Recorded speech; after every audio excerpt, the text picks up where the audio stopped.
Hello everyone, I am Dr. Vijay Kumar. நான் குழந்தைகளுக்கான இருதய அறுவை சிகிச்சை நிபுணர் ஜிகேஎன்எம் ஹாஸ்பிட்டல் கோயம்புத்தூர்ல பணிபுரிஞ்சுக்கிட்டு வரேன். இப்போ ஜிகேஎன்எம் ஹாஸ்பிட்டல் வர world heart day, that is September 29 அன்னைக்கு ஒரு ரன் ஃபார் லிட்டில் ஹார்ட் அப்படின்னு ஒரு ஈவெண்ட் ஆர்கனைஸ் பண்றாங்க. அந்த ஈவெண்ட்டோட ஒரு விழிப்புணர்வு ஏற்படுத்துறதுக்காக தான் இந்த வீடியோ ரெக்கார்டிங்ஸ். எல்லாருக்கும் தெரியும், எல்லாருக்கும் வயசாக பெரியவங்களுக்கு 70, 80, 90 வயசு வரப்போ நம்ம ஹார்ட்ல ப்ராப்ளம் வர்றது, ஏஜ் ரிலேட்டட் சேஞ்சஸ், மெயினாக ஃபேட் டெபாசிட் எல்லாம் வர்றது. பட் பிறந்த குழந்தைகளுக்கும் பிறவிலேயே இருதய நோய்கள் வர்றதுக்கான சாத்தியங்களும் நிறையா இருக்கு. ஒரு இடத்துல 100 குழந்தைகள் பிறந்துச்சுன்னா ஒரு குழந்தை ஹார்ட் ப்ராப்ளத்தோட தான் பிறக்குது. ஒரு இடத்துல ஒரு 1000 குழந்தை பிறந்துச்சு அப்படின்னு எடுத்துக்கிட்டிங்கன்னா அதில் ஒரு 8 to 10 குழந்தைகள் ஹார்ட் ப்ராப்ளத்தோட தான் பிறக்குது.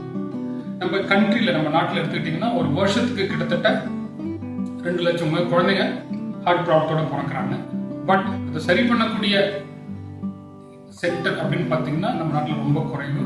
அவுட் ஆஃப் திஸ் 2 lakh சில்ட்ரன்ல ஒரு 30,000 to 40,000 சில்ட்ரன் தான் ட்ரீட்மெண்ட் கிடைக்குது.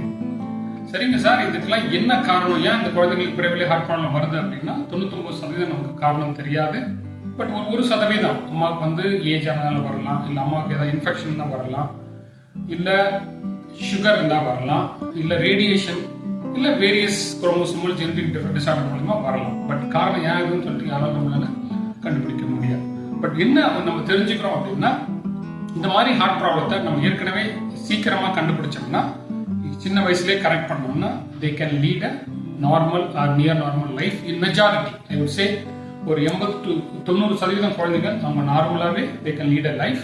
இந்த சொசைட்டியில் ஒரு ஸ்டிக்மா இல்லாமல் நல்லபடியாக வளர்ந்து படித்து எல்லாருமாலையும் அவங்கள மாதிரி வாழ்ந்து போக முடியும்.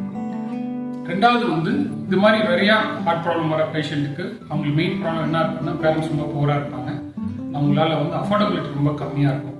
இந்த ஈவெண்ட்ல கலந்துக்கிட்டீங்க அப்படின்னா அதில் வர ஃபண்ட் மூலியமா நாங்கள் நிறைய குழந்தைங்களுக்கு ஜிகேஎன்எம் ஹாஸ்பிட்டலில் நியர் ஃப்ரீயாகவே நாங்கள் ஆப்ரேஷன் பண்ணிட்டு இருக்கோம். இதில் வர ஃபண்டு மூலியமாகவும் நாங்கள் நிறைய குழந்தைங்களுக்குனால ஹெல்ப் பண்ண முடியும். இந்த ஈவெண்ட்ல ஆல்ரெடி நாங்கள் ஆப்ரேட் பண்ணி நல்லபடியாக இருக்க குழந்தைகள் ஒரு 100-200 குழந்தைகள் கலந்துக்கிட்டு பார்ட்டிசிபேட் பண்ணுறாங்க. ஸோ என்னுடைய ஹம்பிள் ரிக்வெஸ்ட் எவ்ரிபடி, இந்த ரன் ஃபார் லிட்டில் ஹார்ட் அப்படிங்கிற ப்ரோக்ராமில் எல்லாரும் கலந்துக்குவாங்க. இந்த ஒரு விழிப்புணர்வு, எல்லா குழந்தைகளுக்கும் ஹார்ட் ப்ராப்ளம் வர்றதுக்கு சான்சஸ் இருக்குது. 100 குழந்தை பிறந்துச்சுன்னா ஒரு குழந்தை ஒரு சான்சஸ் இருக்குது. பட் அதை 90% சரி பண்ணி அவங்க நார்மல் லைஃபாகவே நம்மளால் கொண்டுட்டு போக முடியும். இந்த மெசேஜ் எல்லாருக்கும் ஷேர் பண்ணுங்கள். I want everybody to come and participate in this run for little heart.